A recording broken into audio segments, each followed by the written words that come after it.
Bonjour, je suis Corinne et je suis très contente de vous retrouver sur le podcast de Réussir son orientation. Durant les épisodes, je vais vous donner des conseils pratiques et concrets pour préparer votre orientation, prendre les bonnes décisions et ne pas vous tromper dans vos choix de formation. Alors si vous êtes parent et que vous voulez y voir plus clair pour aider vos enfants au collège, au lycée ou dans le supérieur, ou bien élève à la recherche d'informations, ce podcast est fait pour vous. Bonne écoute! Aujourd'hui, on va parler d'une question qui préoccupe de nombreux élèves, qui est comment savoir ce que l'on veut faire comme étude. Alors cette idée, elle m'est venue parce qu'en fait, une maman m'a contactée en me disant « Voilà, ma fille ne sait pas ce qu'elle veut faire après le bac, et est-ce que vous nous conseillez d'aller au salon de l'étudiant ?» Et là, je me suis dit que ça vaudrait peut-être la peine de prendre le temps de faire comme un petit mode d'emploi, parce que j'imagine que peut-être tu t'es aussi posé cette question, je ne sais pas ce que je dois faire, est-ce que je dois aller au salon de l'étudiant? Et pour moi, quand on ne sait pas ce qu'on doit faire, commencer à aller tout de suite au salon de l'étudiant, c'est un peu commencer à réfléchir à la fin du problème avant de s'être posé les bonnes questions. Alors pour moi, en fait, pour savoir ce qu'on veut faire comme étude, il y a 4 étapes à suivre et c'est ces 4 étapes qu'on va voir ensemble.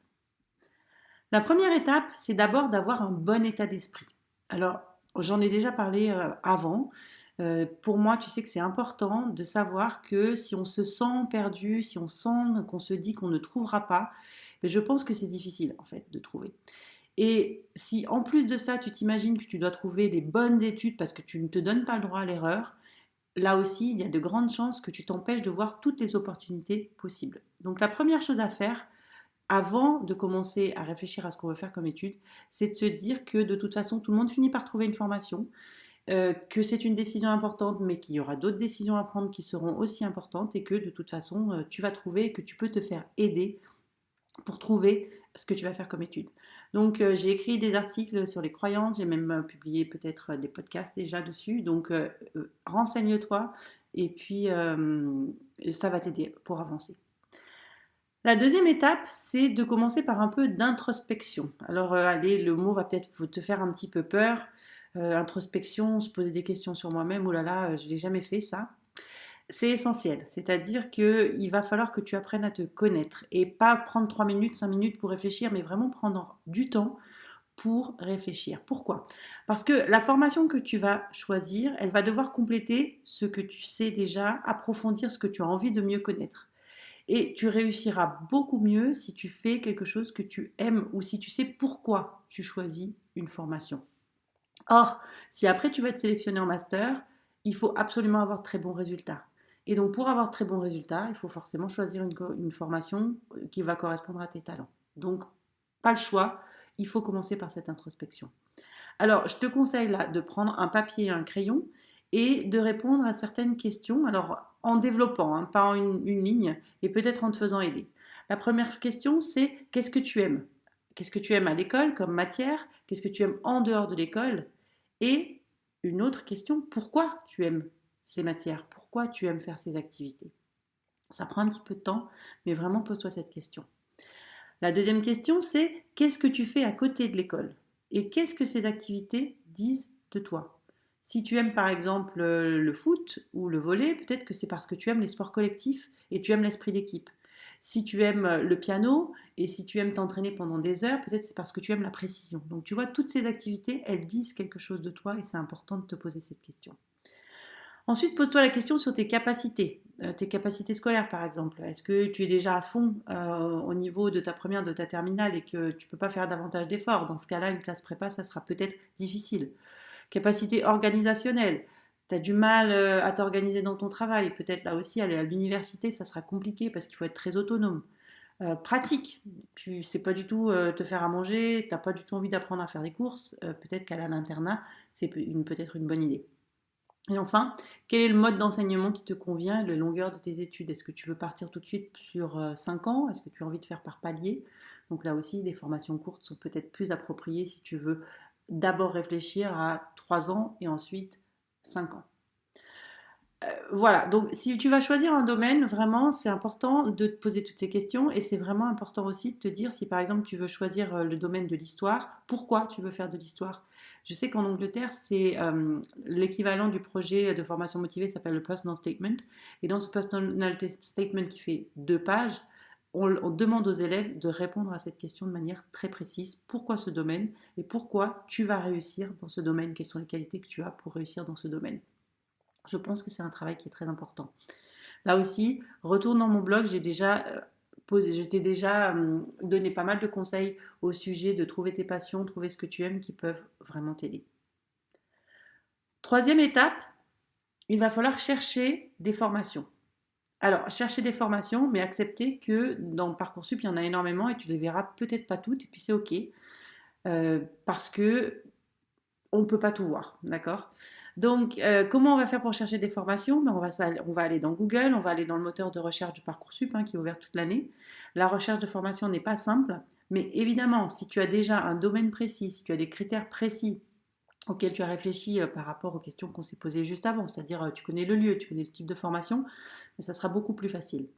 Alors, pour trouver ces formations et pour pouvoir surtout comparer ces formations, je t'ai créé un petit tableau que tu peux télécharger si tu vas voir dans les notes de l'épisode ou si tu vas sur l'article de blog qui correspond à ce podcast. Et tu verras que si tu fais un tableau où tu mets chaque formation en comparant chaque critère de chaque formation, tu verras là aussi que ça sera beaucoup plus simple à la fin pour y voir plus clair. Parce que souvent, ce que font les élèves, c'est qu'ils sont allés voir des choses, d'accord? Et tout est dans leur tête. Mais au moment de m'en parler, ils ont du mal à se rappeler, ils ont du mal à comparer. Et donc là, un tableau, ça permet vraiment d'y voir beaucoup plus clair. Alors, si tu es visuel, tu peux aussi transformer ce tableau en post-it. Et j'ai des élèves qui affichent les formations sur le mur de leur chambre avec des post-it, avec les avantages, les inconvénients, des post-it de différentes couleurs. Et ça permet là aussi de visualiser un petit peu mieux les possibilités qui s'offrent à toi. Et enfin, la quatrième étape, c'est l'étape que j'appelle lâche tes écrans. C'est-à-dire qu'à un moment, c'est bien d'aller sur Google, c'est bien d'aller sur Parcoursup, mais il va falloir discuter avec des personnes et pas seulement les chatbots. Il va falloir aller visiter les lieux et pas seulement faire des visites virtuelles parce qu'il va falloir sentir cette formation. C'est-à-dire que trouver sa formation, et ça je pense peut-être quand on est en première ou en terminale, c'est vraiment se dire est-ce que je me verrai dans cette école, est-ce que je me verrai dans cette ville, est-ce que je sens le contenu de cette formation. Alors pour ça, qu'est-ce que tu vas faire?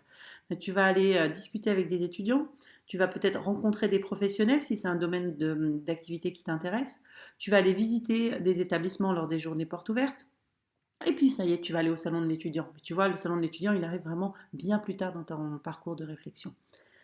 Et évidemment, tout ça, tu le fais là aussi en t'étant préparé une liste de questions. Et ces listes de questions, elles vont pouvoir peut-être compléter le tableau que tu te seras fait dans l'étape précédente. Alors, mon conseil, c'est peut-être de demander à tes profs des noms d'étudiants qu'ils ont déjà eu, ou d'élèves, en tous les cas, qui sont devenus étudiants, qui pourront te renseigner, d'aller faire un tour sur les sites internet des formations pour voir quelles sont leurs journées portes ouvertes. Alors, évidemment, tu ne peux pas forcément faire toutes les journées portes ouvertes, mais en tous les cas, s'il y a une formation qui t'intéresse vraiment, je te conseille d'y aller. Et si la journée porte ouverte tombe à un jour où tu ne peux absolument pas te déplacer, mais contacte l'école pour voir si tu ne peux pas les rencontrer à un autre moment ou si tu ne peux pas discuter avec des élèves de l'école. Voilà. Donc, au niveau des professionnels, tu peux aller utiliser LinkedIn. Je sais que c'est un moteur de recherche, un réseau social que j'aime beaucoup. Sur LinkedIn, si tu contactes un professionnel en lui expliquant pourquoi tu veux le contacter, souvent les professionnels te répondront. Ou utiliser des sites comme par exemple My Job Classes qui met en contact des élèves avec des mentors. Et tout ça peut aussi t'aider. Voilà, donc je vais te répéter les 4 étapes que tu vas devoir suivre ou en tous les cas, que je te conseille de suivre si tu veux trouver la formation qui te correspond. La première chose, c'est d'avoir le bon état d'esprit. La deuxième étape, c'est de commencer par un peu d'introspection en te posant les bonnes questions. La troisième étape, c'est de chercher des formations mais en acceptant que tu ne vas pas forcément les voir toutes. Et la quatrième étape, c'est de lâcher tes écrans et d'aller discuter avec des étudiants, des professionnels ou des écoles. Voilà, j'espère que maintenant tu es prêt à te lancer dans la chasse au trésor de ton orientation. Tu vas récolter plein d'indices et je suis sûre qu'à la fin, tu vas prendre la bonne décision. J'espère que cet épisode t'aura une fois de plus aidé à trouver ce que tu vas pouvoir faire plus tard. À bientôt!